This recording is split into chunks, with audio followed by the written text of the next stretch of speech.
knee replacement term itself is wrong because we do not replace the knee. In actual term, it should be called as knee resurfacing because only the cartilage has gone off. We do not take out the bone. We just take out the cartilage and the minimum few millimeters of bone, and then we replace the cartilage with a metal implant or a cap. So in real terms, you can also call it as a cartilage replacement, not the knee replacement. Hip replacement patients are happier and they have less pain and the better outcome. For multiple reasons, nobody knows. The knee replacement patients are 90% of the patients are satisfied, 5 to 10% are dissatisfied. Pain is okay, it can come and go, but in any joint, if you get swelling or effusion, that is always a problem. Coming to the cost part, so India is one of the most affordable countries in the world to get yourself treated for joint replacement. Though government has launched so many schemes like Ayushman Bharat, so I see there are three problems in India right now as far as joint replacement is concerned. Number one is lack of awareness. Number two is affordability. And number three is lack of standardization. So surgery is the last resort in maximum number of cases. Orthopedics diagnostics is not very important in the sense that most of the diagnosis is made clinically.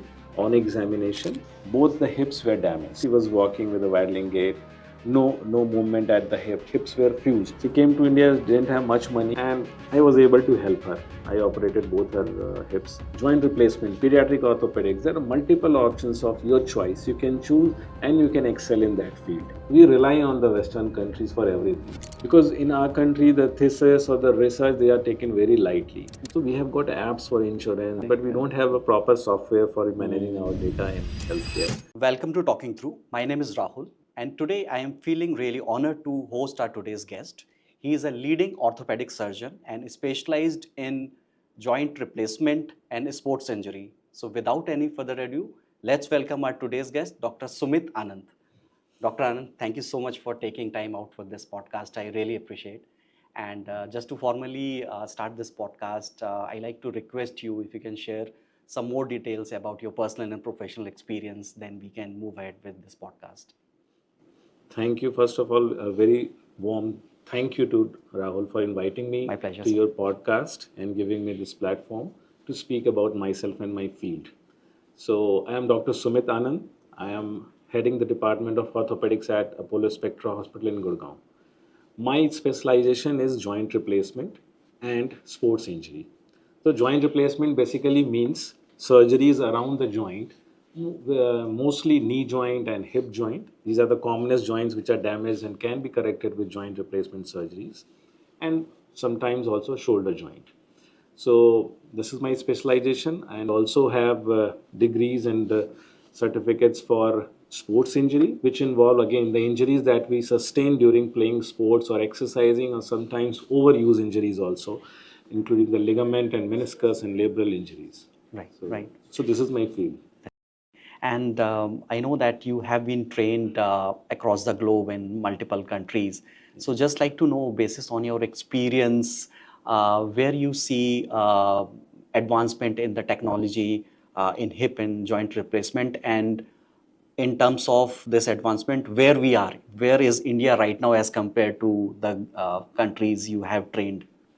So, as far as joint replacement is concerned, unfortunately, during the last 30, 40 years, 3, 4 decades, there has not been any tectonic shift, which means we have been generally having incremental improvements in the type of implant that we are using, maybe a little bit improvement in the alignment techniques, but there hasn't been a major shift. But with the advent of this robotic technology, it was supposed to bring about that change. Till now, again, it has not also been proven to be of much use. Yeah, it improves your accuracy, but I can't say that it is the panacea or the end game, right? So there is a lot more to come, and I think AI has not been incorporated much in this field. If we are able to use it in a better way, maybe more personalized way for each and every patient, then that there could be a major change in the outcome, right? That we have been looking for decades. Absolutely agree. And coming to this technology, there are multiple new changes, like newer materials are being used which can improve the life of the implant. For your general public information, the life of an implant is around 15-20 years. And that is dependent a lot on the polyethylene material that we are using, because that gets weared off in 20 years of time or 25 years of time. But if we can come up with a material which has got higher wear rate, maybe it can last a lifetime like the natural joint also. But that's not in the pipeline, in the recent pipeline. Again, there are implants which have got sensors. We call it as smart implants. That's being produced and manufactured by some companies like Zimmer. So what they do is they alarm you in advance that what is going bad with the implant, and you can take steps beforehand. But for me, the real game changer would be biological treatment, where you can actually preserve the joint. I'm a joint replacement surgeon, but this is a controversial statement for my side. I don't want to change the joint, because even these days young people are coming up with so many deformities and problems, in avian especially in the hip joint, and we have to sacrifice the joint and replace. Though this, don't take me wrong, that hip replacement is the surgery of the century, because it's so successful. But still, it doesn't give you a natural joint. You have to depend on this joint for 15-20 years and then look for other options.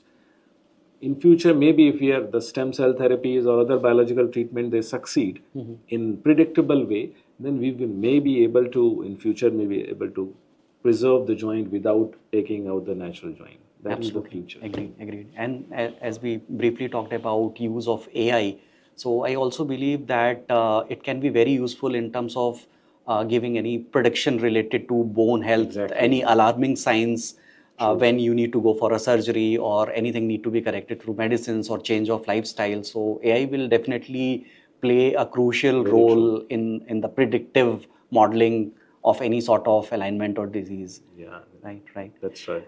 And regarding the other aspect for our audience knowledge enhancement, if someone wants to know more about what exactly is knee replacement, what is hip replacement, by definition, they can definitely get to know No. what exactly happens in the overall procedure, what are the complexities. No, like you told, people think that by the name they can get it. No, it's a misnomer. Knee replacement term itself is wrong. Oh. Because we do not replace the knee.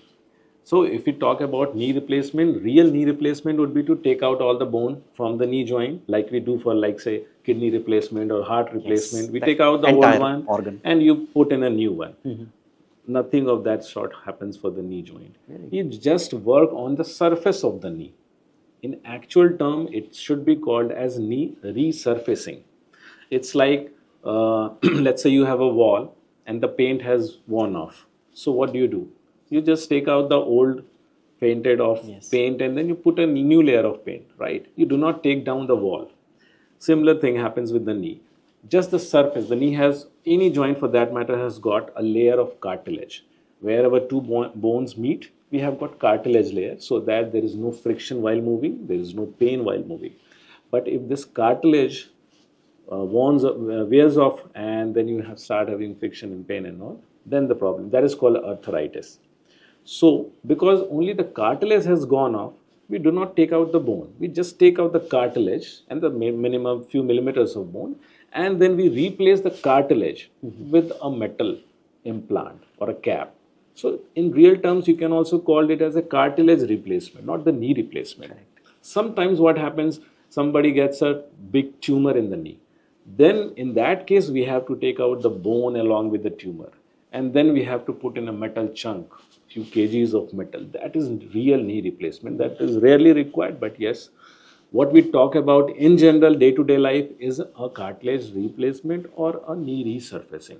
On the other hand, yes, hip replacement is actually replacing the so in the hip joint we have got a cup and a ball, right, which moves again without any friction. But if this ball or the cup gets degraded, more commonly recent days after COVID, in fact, avian, where the blood supply of the ball is very low and damaged, in the such case it's very painful, then we have to actually do the replacement surgery. Why? Because we take out the ball which is moving in the cup, and then we resurface the cup and we replace the ball. We put in a new implant there. So that's what hip replacement is. And this one is like, seems like more complicated surgery, very delicate hip replacement as compared to knee. Not truly, because you see, hip is a deep joint, and if you look at the results, hip replacement patients are happier, and they have less pain and the better outcome for multiple reasons nobody knows. And the knee replacement patients are 90% of the patients are satisfied, 5 to 10% are dissatisfied. And we have been working for years towards this only 5 to 10% improvement. And robotic and system was launched with this aim to improve, to gain this 100%. Correct. So hip replacement patients are more happy there. The problem is bigger, the surgery is complex, but for those who are new. Correct. And as you have mentioned, usage of robotic surgery, it has been used from a long time, especially in delicate surgeries of maybe heart and some other organs. But in terms of any surgery related to knee or hip, how important and useful is robotic surgery, and how it like enhancing the precision of surgery and efficiency of a doctor? Yeah. So that question is very relevant, because I will say, like to say, robotic is not very new. Robotic was in use in 1980s. It came into again in 2002, 2003. Again, it wasn't reintroduced, and has recently become very popular. In 2013, I think Stryker acquired the company called as Mako, and then started popularizing it, and then many players have come into being. So a large part of the robotic surgery is marketing. I am ashamed to say, but there is a big lobby which promotes robotic just for marketing purposes. Yes, but there are advantages. I won't deny that robotic has got certain advantages. Definitely, it brings or increases the precision of the surgery. Accuracy is increased because when you use robotic technology, it has got sensors and it displays everything in advance. You can play like a video game on the console. If you put in this implant, what will happen, what will be the gap, what will be the final outcome, how much will be the bone damage. If you put in different implant, if you change the angle by All the permutations and combinations and probable outcomes. Exactly. Yes. Everything is beforehand displayed to you. Great. So that, in fact, it's very important for surgeons who are learning, budding surgeons. You do not, it decreases the chances of committing mistakes. But for a lot of surgeons who have been doing these permutation combinations in their mind for a long time, it doesn't bring out, again, a dramatic change, right? They help, definitely it's helpful, but and in certain situations where there are already implant inside, the patient is very fragile and we cannot put the traditional method, there it is very useful. But there should not be a blanket statement that this is robotic is the thing. Correct. Case to case basis. Yes, it might vary. Yes, correct. And now coming back to the point which is related to, for example, first I like to take anything which is related to knee. Nowadays, arthritis is not related to age. Earlier, it was you can call it myth or maybe a reality that people above age 50 or 60, they develop symptoms of arthritis. But nowadays, people from 30, 40 years, because of their sedentary lifestyle or maybe working more on gyms or doing cycling, running, whatever, without taking any like guidance from an expert, they are doing on their own. True. So they are damaging their knee, hip, backs. So nowadays more and more cases are coming. Is that a result of lifestyle, or our bones are getting weaker because of the food we eat, the environment we right now living? What is the actual root cause? So basically, there are two different categories of arthritis. Any joint you take, mostly, let's say, knee arthritis, because that is the commonest joint in India which is affected by arthritis. One is osteoarthritis, and second, for all other, there are non-osteoarthritis. Osteoarthritis is degenerative, that is age related.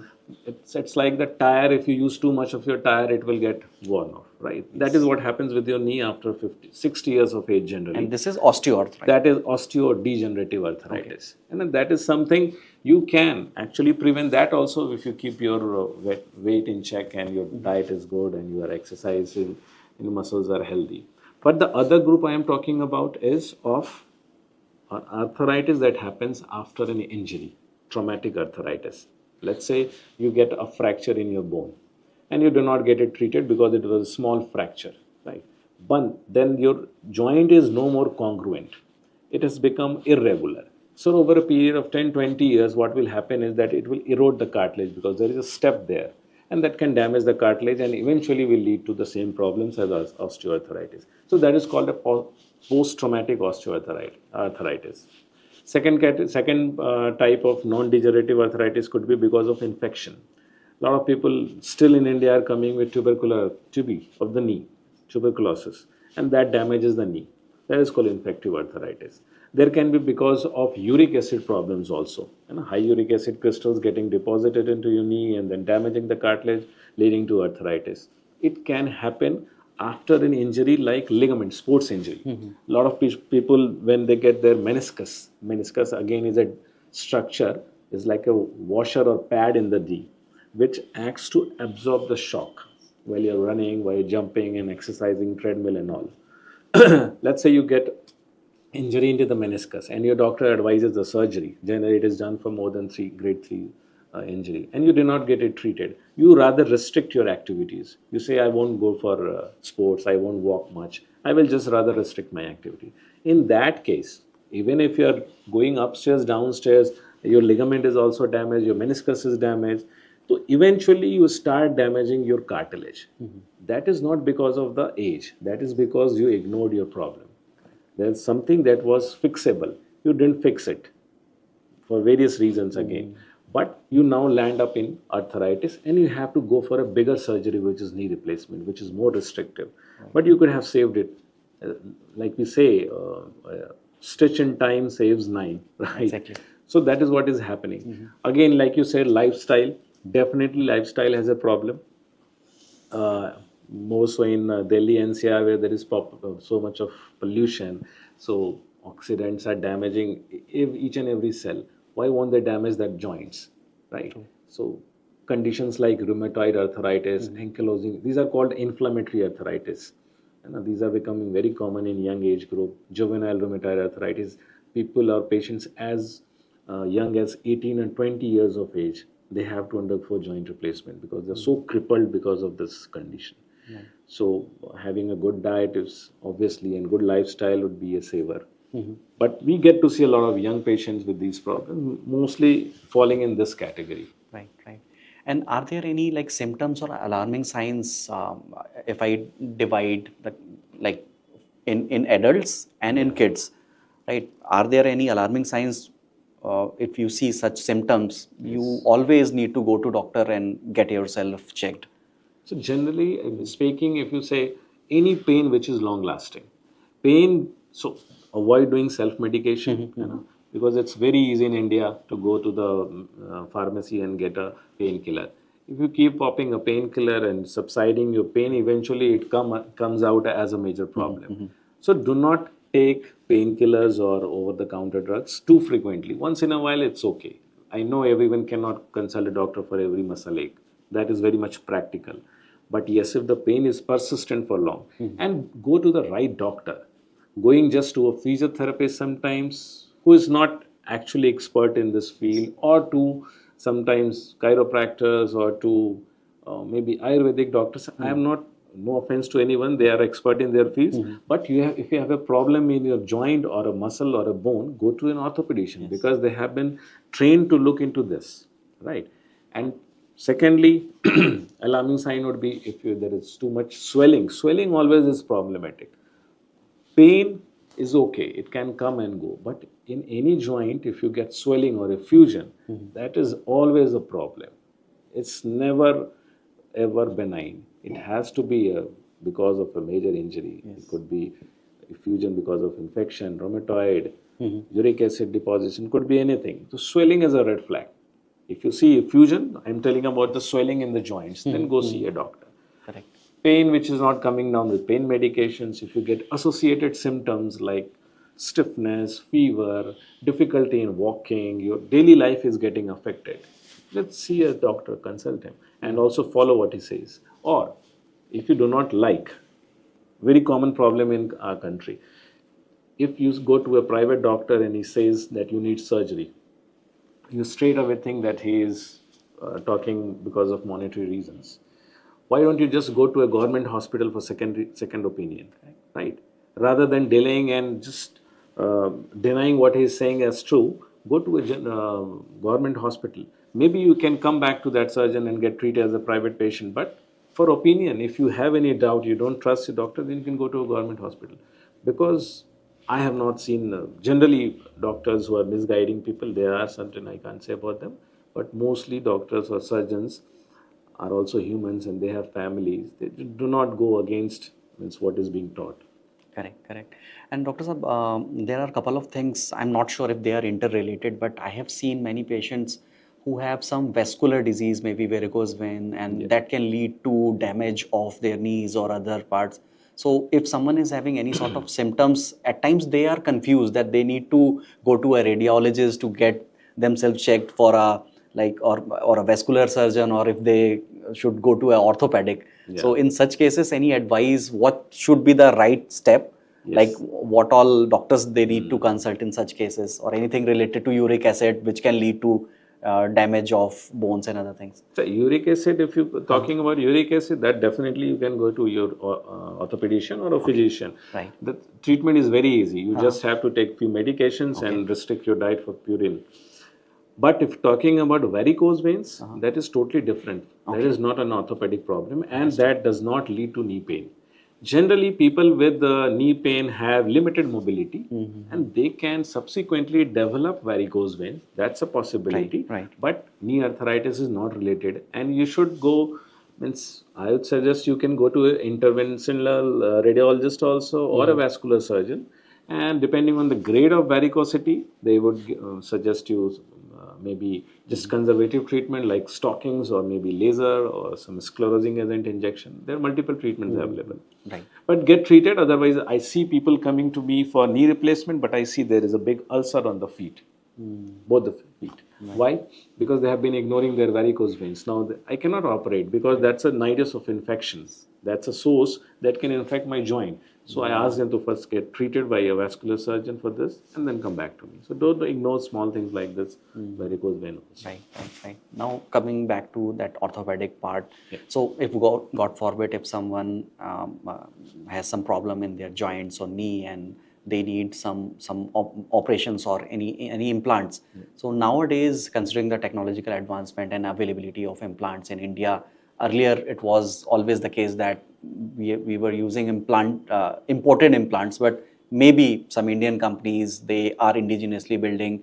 And in terms of affordability part, where we are right now in India, if some person wants to know about the approximate cost of knee or hip replacement and the rehab part, what is the outlook? Is that still affordable, or it's very difficult for someone from middle class or lower middle class? And what is the current outlook right now? So, coming to the cost part, so India is one of the most affordable countries in the world to get yourself treated for joint replacement. Wow. You won't believe, yes. People come all the way. So, people coming from Afghanistan, Iran, Iraq, Tajikistan, Uzbekistan, African is a countries norm. as well. African countries, Maldives, and all. That's a norm. Okay.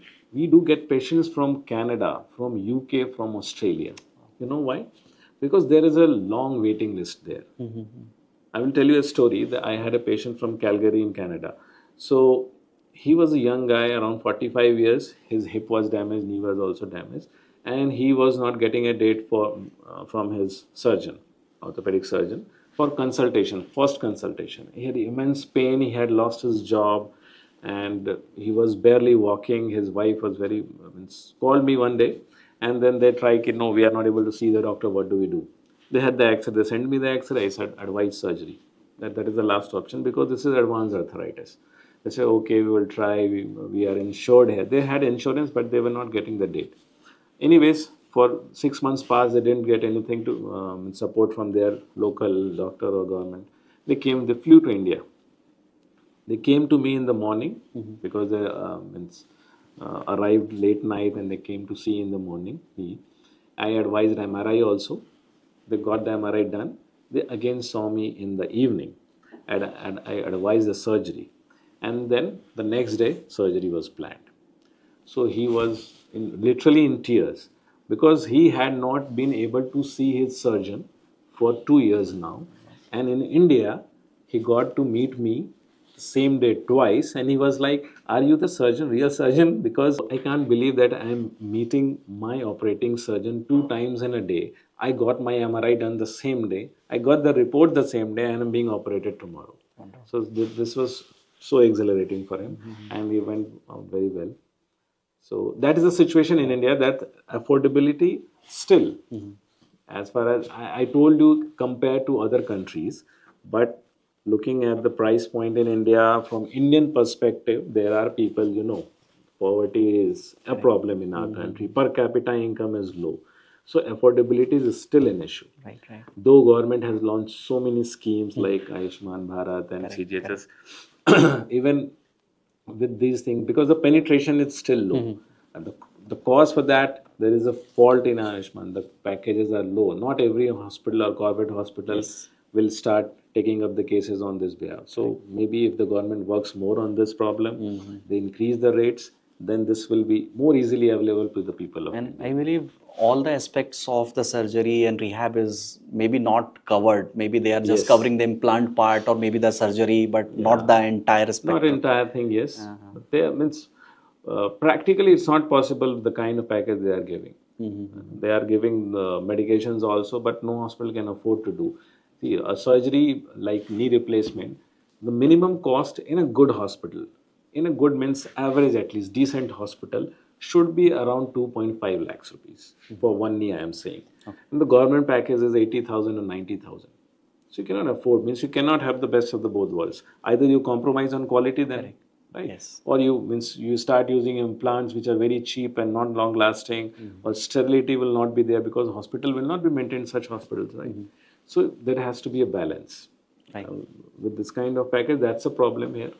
And basis on your experience, what is the most challenging part right now in India if we talk about any such sort of like complicated surgeries? Like joint replacement. Yes, Yeah. yes. So I see there are three problems in India right now as far as joint replacement is concerned. Number one is lack of awareness. Number two is affordability. And number three is lack of standardization. I will come to that. So lack of awareness means a lot of people are not even aware that they need surgery. A lot of people are ill aware. They think that the surgery is going to harm them. So there are so many myths around the knee replacement or any joint replacement. That why? Because people have heard from someone that they got operated and then they had this problem, they were not able to walk. So this is such a wonderful surgery. Still it is being defamed. So obviously it has become better now, but still a lot of people think that it's a gamble. If you're lucky, you will get better. If you're not lucky and they think that the chances are you won't be able to walk again after surgery, that opposite is true. 99.9% of the time you will be fine. Less than 0.1% of the time complications happen with every surgery, and that is very common, and those are manageable, not serious one. Okay. So this lack of awareness, or rather too much of wrong information or myth, needs to be busted. People even don't know that knee replacement doesn't mean that your knee will be replaced. It will just be the cartilage part will be replaced, right? This is so commonly thought of. Then, just to give you a perspective, American population is approximately one-fourth of India, 330 million, something like that. And the number of surgeries they are doing is 4 or 5 times what we are doing in a year. Even in countries, small countries like UK, Australia, US, the number of surgeries of knee replacement are more than double, 3 times, 4 times. Why? Because they have got awareness. People are educated mostly and they know what is correct, right for them. And they get operated at the right time also. Plus affordability, I think also is a good thing because most of people there are insured rather than what happens in our country. So coming to affordability, though we are very much affordable, but for Indian population, we still need to do something. Right, right. And lastly, the lack of standardization, which means anywhere in India, we can operate a patient for knee replacement. We don't need any special permission from the government. Any hospital, a nursing home, any doctor who is just an orthopedic surgeon also, he need not be certified for a knee replacement surgery. So you do not be trained in it. You can do that as an experiment also. So that gives out bad results. Once in a while, if you're not properly trained and you go about doing the surgery, then you obviously will not give out that good result. And that again brings disrepute to the surgery, which is not should not be the case. If you're using a poor implant, if the surgeon is not trained, if your setup is not sterile and you end up infecting the patients, that doesn't mean the surgery is bad. It means that you are bad, or your surgery is bad, your implant is bad, right? So these three things, a major problem in India, needs to be corrected. We need to standardize and license the hospitals or surgeons who can operate these kind of complicated and challenging surgeries. That would You mean to change say the the situation. overall ecosystem need to be strengthened, Yes. both from the perspective of a medical professional and from government and the agencies. Exactly. Then only we will see positive results, and it will start with the awareness campaign, Yes. both from doctors and from the government as well. Yes, true. Right. And what is the importance of rehab post the surgery? Because not in India, but across the globe, once surgery is done, people think that they are perfectly fine and they can go walk and do whatever they were doing before the surgery, and they always tend not to follow physicians and surgeons' advice. Yes. So, in your experience, what are the chances of relapse or not getting fully treated if someone is not following the rehab part? And if you like to highlight the importance. Yeah, it's very important. Truly brought out. So basically, when we operate for, let's say, joint replacement, hip or knee or shoulder, what we do is we correct the bony part. We just, like I told you, we cover out the cartilage which is damaged with an implant or cap. But we do not do anything for the muscles, the soft tissue. Muscles are like the motors. If your muscle is healthy, the muscle part is doing the movements and all. Right. We are Ligaments and all of that. Yeah, ligaments and muscles, soft tissue part, not the bony part. Bony part is for basically for a structural support and where the movements are happening. But it is being run by this mechanism of muscles and tendons and ligaments. So prehab and rehab. Prehab means before the surgery. Rehab means after the surgery. If you think that surgery is done and the story is over, then you are wrong. We have just corrected your bony part. We have corrected the alignment only. Your muscles are still weak. I often tell my patients, say some patients who are like 70 years old and then they come to me after surgery, they have not been exercising much and they say they cannot do this, they cannot do that, they cannot stand for more than 20 minutes and all. I just say that your joint is now 18 years old, but your muscles are still 70 years old. So you need to match up. You need to work on your muscles. You need to exercise. You need to follow. So physiotherapist is a good way to call them at home or go to the physiotherapist center. Is a good way of doing the rehabilitation part. But even after the physiotherapy part is over, and let's say you can call them home for a month, maybe 2 months or 3 months. But exercise is something, or the rehab is something that is a process that keeps on going for months altogether. And exercise is a good thing. There's nothing to lose. You should always exercise, even if you do not go under surgery, if you have no problems, you should work on your muscles for neck, back, knee, shoulder, all the joints. Correct. And one myth which I personally heard from the people I know, friends and family, is related to people feel that orthopedic super specialization, surgery is the only way to treat any sort of ailment. But is that a fact, or any sort of medications can also help, and if yes, in what all cases? Yeah. So surgery is the last resort in maximum number of cases. Right? Surgery is something even we would do only if there is no other method available. Which means we advise surgery in less than 1% of total cases that we see. That is because most of the patients will come with conditions like back pain, knee pain. People these days get scared that if their knee is giving out a cracking noise and there is pain in the knee, they think they are getting doctor साहब टक arthritis. टक आवाज आती है. तक आवाज आती है, and that happens in 30-40 years of age group. They think that their father or mother had got arthritis and now they are developing it. No, you just have patellofemoral pain, which is something that happens in young age group, and that happens because of a muscle called VMO, weakness, and then a patella gets malaligned and that it hits the bone, and that is painful and that causes sound also. So that is something very easily treatable with simple exercises only. No need of But injection, in most of the medication. cases, people procrastinate or delay things and never go Yes, to never go any to a doctor. orthopedic. Yeah, they come late. The pain has increased, the cartilage is damaged. Likewise, even for injuries like ACL, partial ACL tear, or for meniscus, like I told you, there is a minor tear.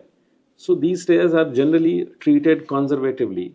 We ask you to take rest, you'll use a knee brace and exercise, and very rarely we will give you injections, maybe to expedite, especially in sports person, PRP or things like that. Surgery is done only for higher grade 4, 5 injuries. For arthritis, for that matter, knee replacement is done only if patient has tried everything and has everything has failed. Right? People come to generally in India, people would come after trying homeopathy, Ayurvedic, tail massage, and ashes treatment, massager. You can think of everything. They have lost lots of money in all these kind of methods, and then they come finally to, because the arthritis by then has already it's gone to a severe stage, and we don't have any other option. And that is the most predictable way. Advanced arthritis, if we talk about surgery, that gives you the most predictable and favorable outcome. So why not surgery then? But it's not true that we advise surgery for everyone. Very few people would get surgery. And in terms of reversibility, certain things can be reversed, like arthritis. It can be controlled through like medicines, but is that reversible? Because there is a debate that through Ayurvedic supplements or any like ointment, these things can be reversible. No.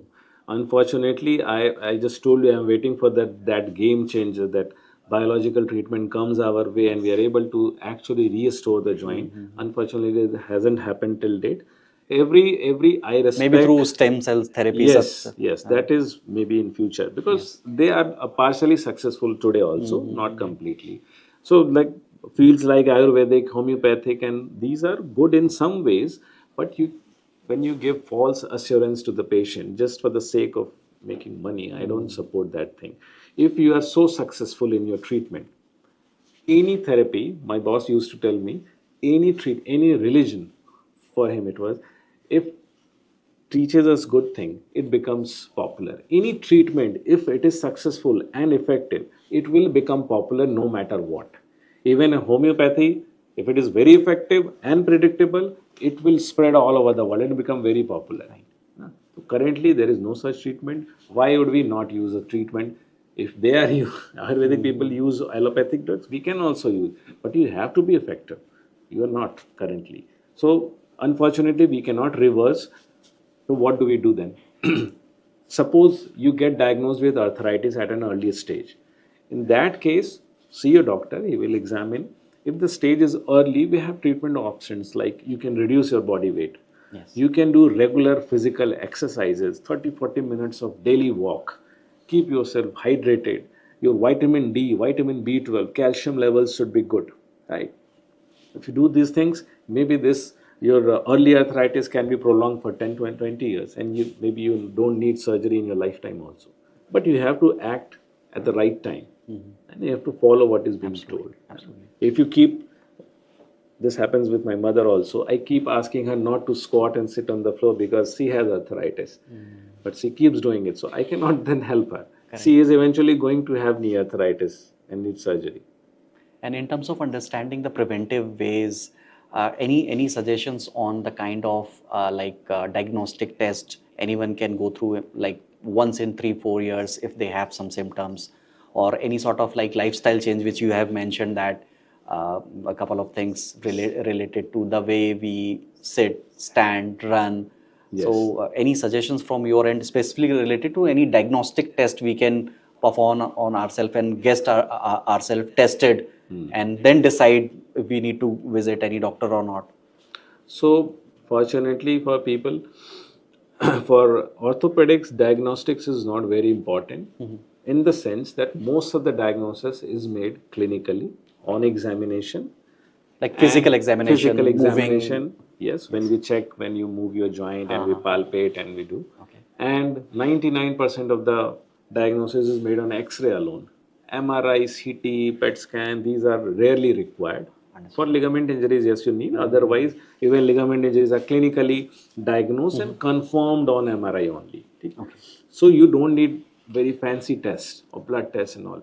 You just need, if you have pain, you know, which is persisting for a long time, go see your doctor, orthopedician. He will maybe advise sometimes, like for back pain. People come often for low back pain, persisting for months altogether. I don't prescribe them an X-ray also, because when I check, I know that this is purely muscular. There is no bone involved, there is no nerve involved. So I start straight away the treatment part, and they get relief. And then I tell them to correct their posture.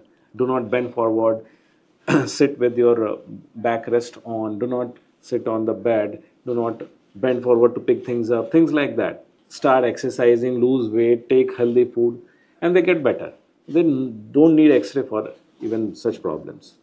But yes, if patient is not responding to this normal treatment, conservative treatment, we might ask for an MRI or a CT scan depending on the condition.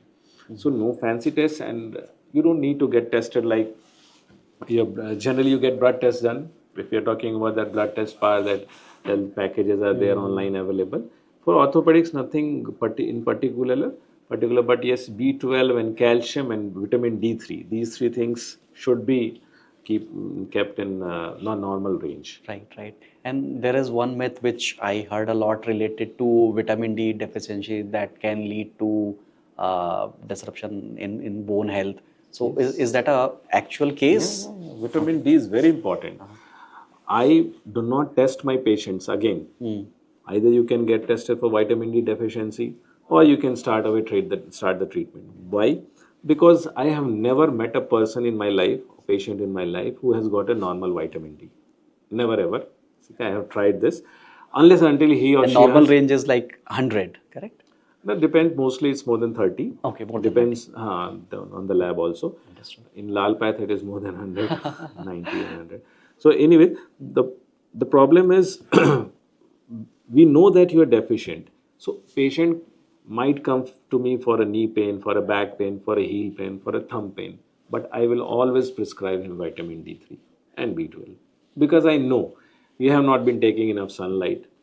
Even if you are out in the sun, your skin is not exposed, you are covered up, and you do not stay in sun for more than 30 minutes. Even if you stay, there is so much pollution that sunlight does not reaches your skin.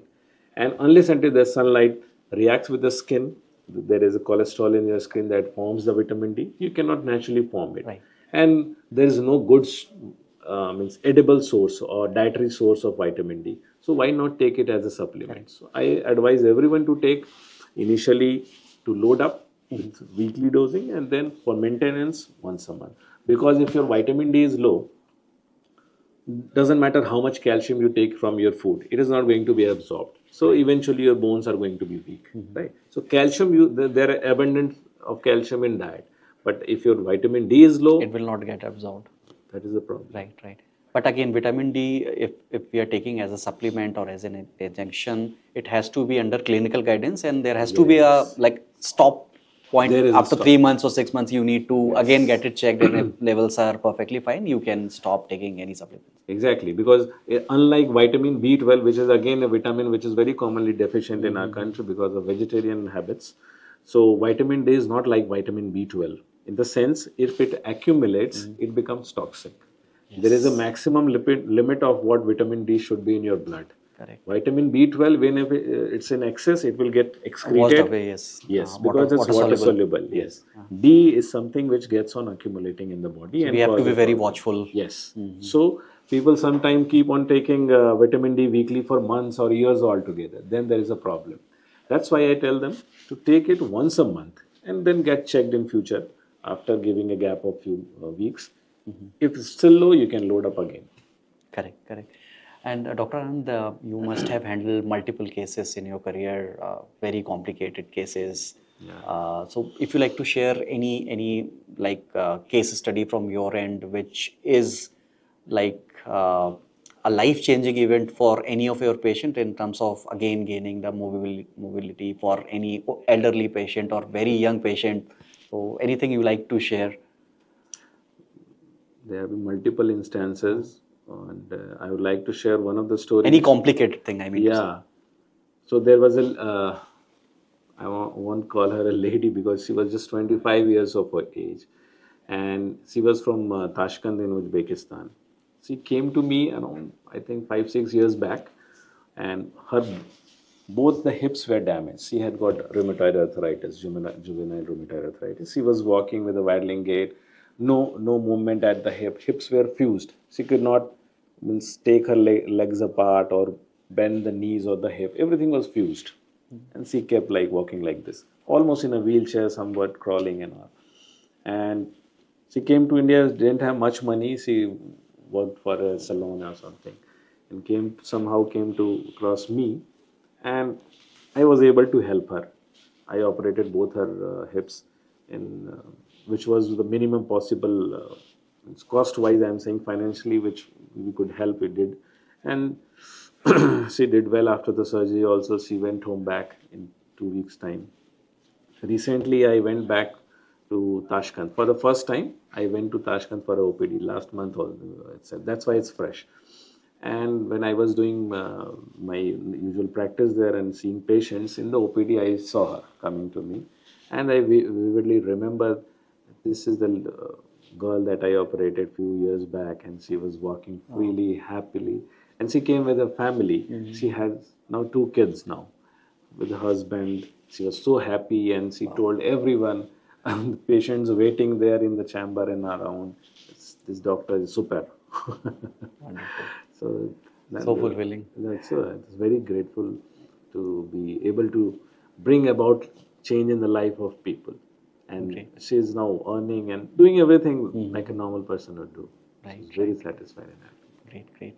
And my next question is related to any advice for budding medical professionals. Maybe somebody is has completed their MBBS, preparing for NEET, and they have in mind to opt orthopedics as their super specialization.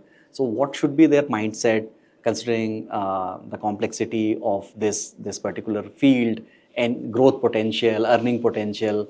Yeah. Anything you like to suggest from your end so that people can get some directional view? Yeah. So to all budding surgeons or the medicos who want to take up orthopedics, I would suggest it's a wonderful branch to pursue. Multiple reasons for that. Number one, the reason I also chose, one of the reasons that I chose orthopedics, it's a terminal branch. Once you start doing orthopedics, there is no other entrance exam. In general, yes, you can go for FNB all, but this is called a terminal branch rather than general surgery. If you go for general surgery, you have go for neurosurgery, cardiac surgery, and lots of things, urology.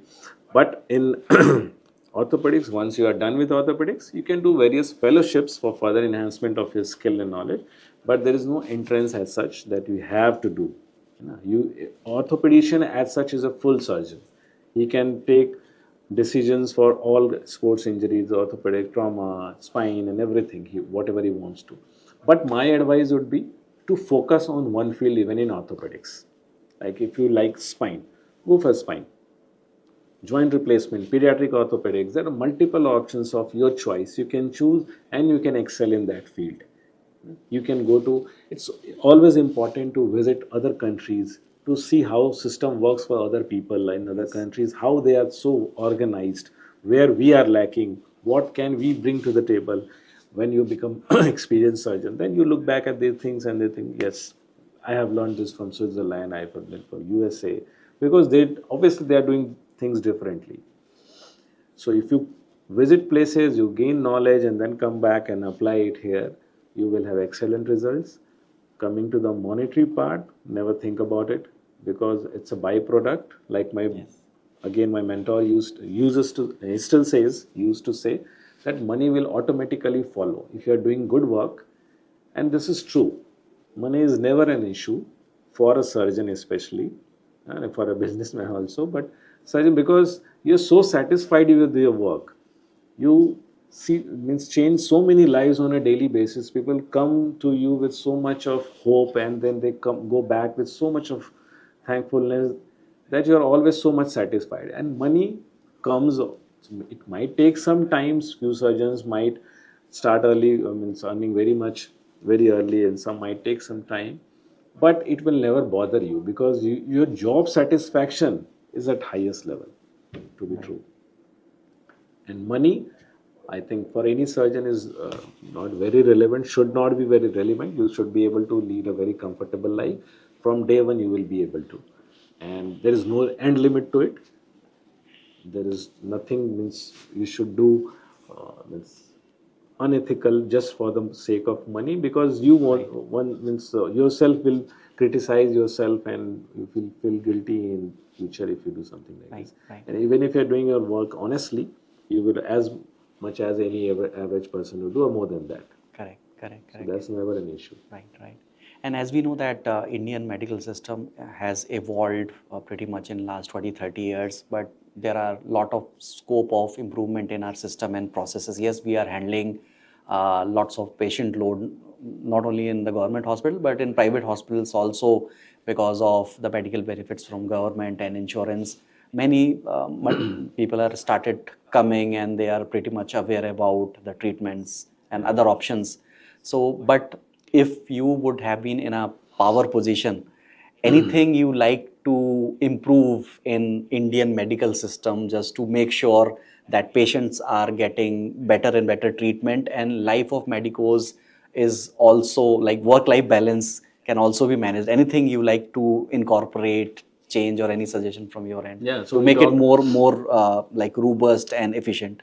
Yeah, we talked a lot about the deficiencies or challenges of joint replacement in India, like I told you, affordability, accessibility, and all things.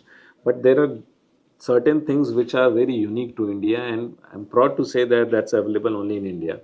One of them is affordability. Yes. I told you already, this is almost one fourth or fifth of the price. So that is why people from UK, US are coming to India. And it's not just because of the price. That is one of the things. Doctors are accessible, right? Or the MRI or any investigation for that matter is very accessible. In US, even a 500 rupees medication in US would cost you $1,000. I get to know these from my patients only. I prescribe them, let's say, Defza medication. They are rarely to be used, but he got it from India in 500 rupees. Now he is in US. He calls me. I am getting this for $1,000 because he doesn't have any insurance. Insulin, like life-saving drugs like insulin, they are so costly. If you do not have insurance, you will die in US. But in India, nobody generally dies because of lack of medication or lack of hospitalization. There are multiple options. Multiple. Yes, you might become late. Like if you go to AIMS, there are people lying on the road waiting for their turns. But even they have no money, they can operate it there. They can get operated there. They can go to Safdarjung. Sometimes people are not aware there is so many options available all over Delhi, all states. In fact, you can go to GTB, Lady Harding. There are multiple options, Delhi government, which is not possible in a country like US, such a big giant. Correct. And UK. People in UK are, I think, most affected. They have to wait for months just for one appointment. Their general practitioner keeps on just treating them. Right. And then they come to India and they feel. I'm pretty much aware about how NHS functions in UK. Yes, exactly. It's horrible. Very challenging. Yes. I have friends there, and we know you cannot take. So we are not regulated. That's a negative point, but sometimes it's positive. You can get a painkiller and get relief. You can take antibiotics on We your have own. leverage to take multiple things over the Yes. counter. It was unlike in US. Yes, there you cannot get any Without antibiotics prescription, without nothing. prescription. So that's plus and minus point for India, but I'd say yes. But though it is very affordable and accessible, India still has got surgeons who are world class. Yes, precision of surgery is best in class in You India. know why? Because we have to deal with patients at stage where they have been neglected for years altogether. They come Most at complicated situations Yes. to handle. So Western countries, surgeons generally, they do not encounter. They don't have exposure of such patients. I was looking at some video of Chinese university wherein they are doing all sort of stimulation training on like robots or like a dummy. Yeah. They never used to see real patients, even though they have that sort of population, maybe because of their own internal regulations. But in India, don't maybe have someone in that. their last year of MBBS or first year of residency, they are getting exposed to thousands of patients in a year. Easily. You are burdened with patients. Yes. But no, where we are lacking in research part or innovation part. We rely on the Western countries for everything. We are always like a good adopter, but in terms of initiator, we are the zero. So we depend on their implants. So this implant is good. Yes. We will still use Stryker this. is world's number one, most likely Johnson and Johnson, but no Indian company I know that. There is one which is gaining place and coming up. Let's see how far it goes. Meryl is there.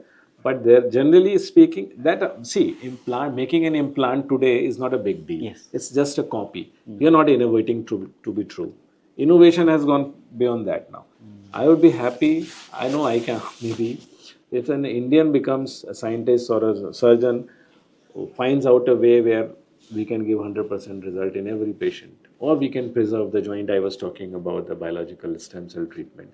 Again, we are pioneering in some part of that, but can't say fully. So research or data collection or data monitoring and all these, because in our country the thesis or the research they are taken very lightly. Yeah, even in government institute, like I have passed from a government institute all through, but I saw even there the thesis or the research part that you do to pass out is not never taken seriously. It is something that you can copy, paste, and then get away with it. But in US, you have specialized departments for research. You have people you hire for research. You pay them, especially for collecting the data, analyzing the data, and giving out research papers. That sort of thing should happen in our country also. So if I become, you said, health minister or a director, I will create posts for health research. That is my passion. Research and innovation Yes. should be the first priority.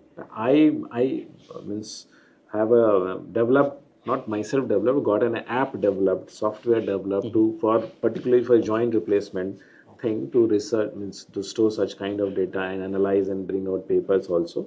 So all the expenditure was done on my part. It's still being developed, but Is it based on sort of like a predictive modeling thing? It has lots of data and it's giving some sort of results. lots of data you can means it based on each surgeon uses. You can store all your patients' photos, images, and videos, and their data, and then you can see their follow up, and then how they behaved, how they don't, how this patient differed from that patient, and all kinds of things. So a lot of things is going on there. And I believe now we have Gen AI on top of it. Definitely it can be leveraged because Gen AI always require data to predict and do the analysis. Big data is the thing, yes. So, but we should have data. We collect so much of data, but we don't store it. That is the problem. Means you would be surprised to know that the countries like Sweden, how small this is, Norway, they have got their own registries. Registries where you maintain the joint replacement data year after year. They have registries from 20, 30 years back.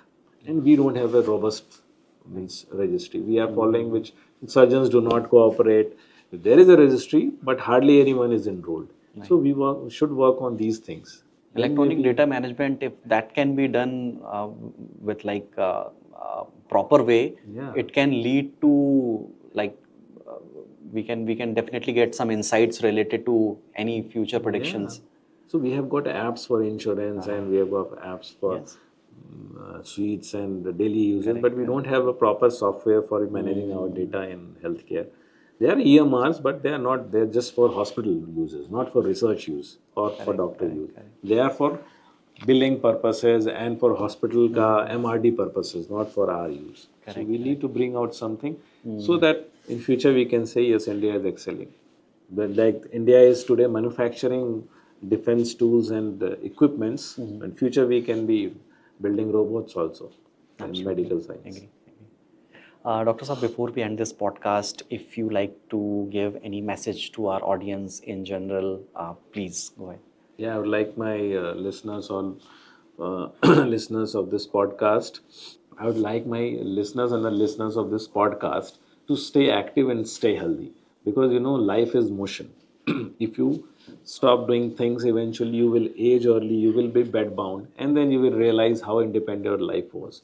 So why not take out some time from your busy life and be active today and healthy. Exercising and having a good diet and meditating and leading a life no smoking, no alcohol, is ultimately going to benefit you only.